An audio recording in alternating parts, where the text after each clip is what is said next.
Hi. Okay, so I represent the negative side of this free tuition debate.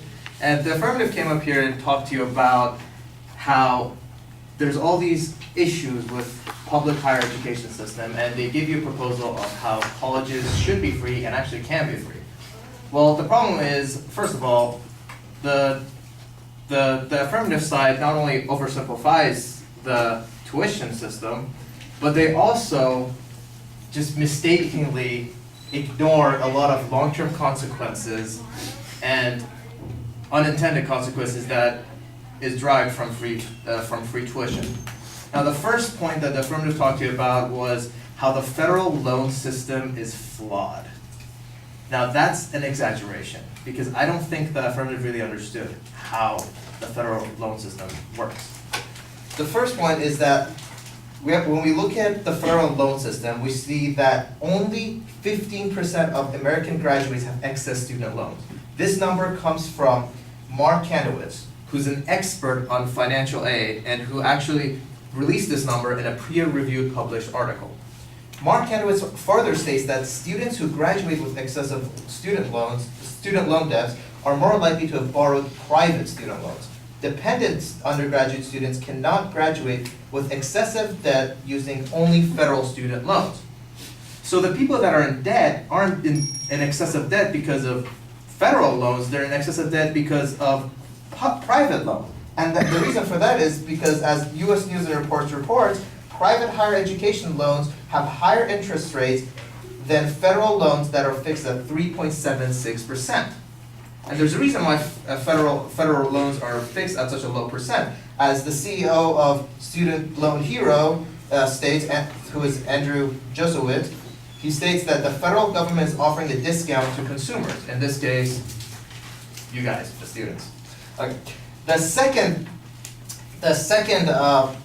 factor that the affirmative looked at is how debts are increasing and borrowing is increasing. Well, that's just blatantly false.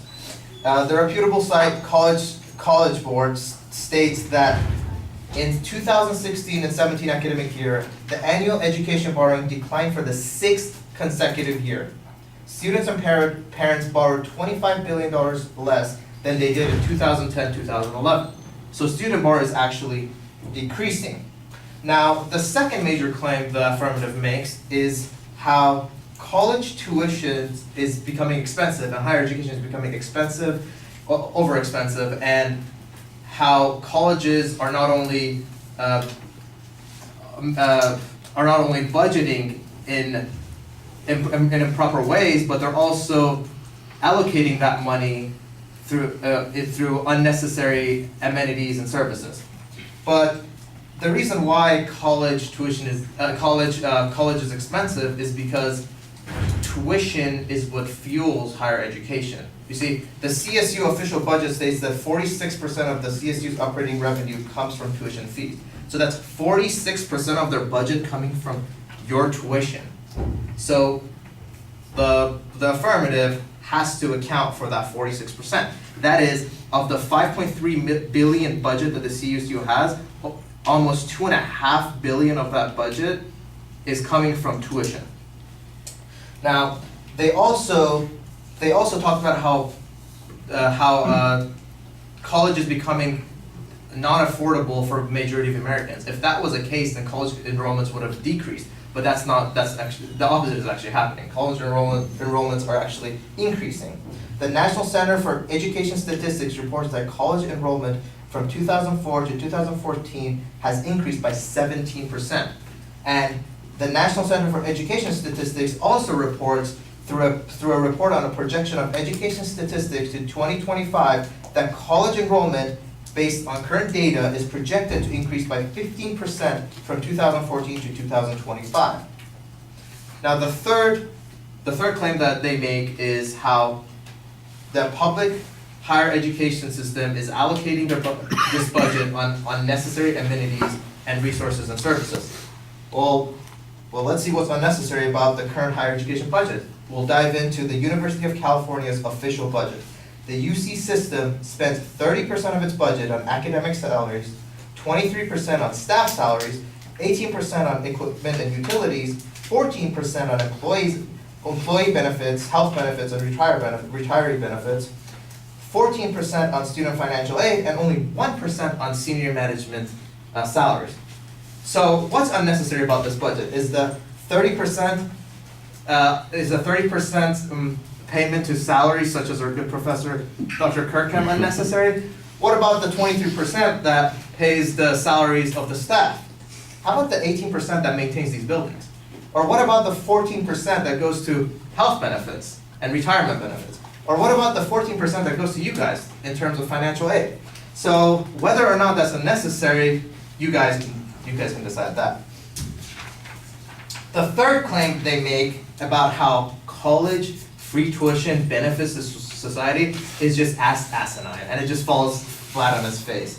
Look, if we want to talk about how college can benefit society, we got to look at the most influential impact on one sector of the society. That is the economy.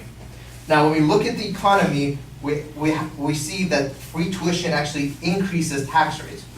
To figure out the correlation between tax rates and free tuition, we have to look at countries that already have free tuition, such as Sweden and Germany.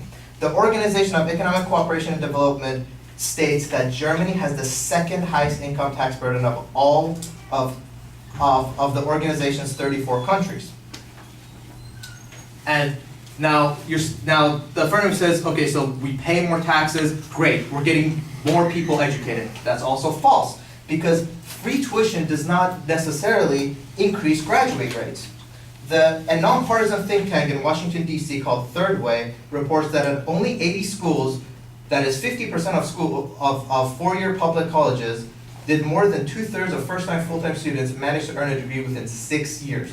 Now, the affirmative say, well, yeah, because not a lot of people could graduate because it's too expensive. But that's false, because they also reported that making college free won't solve the underlying problems. In fact, the net price has no relationship whatsoever to graduation rate at a public university.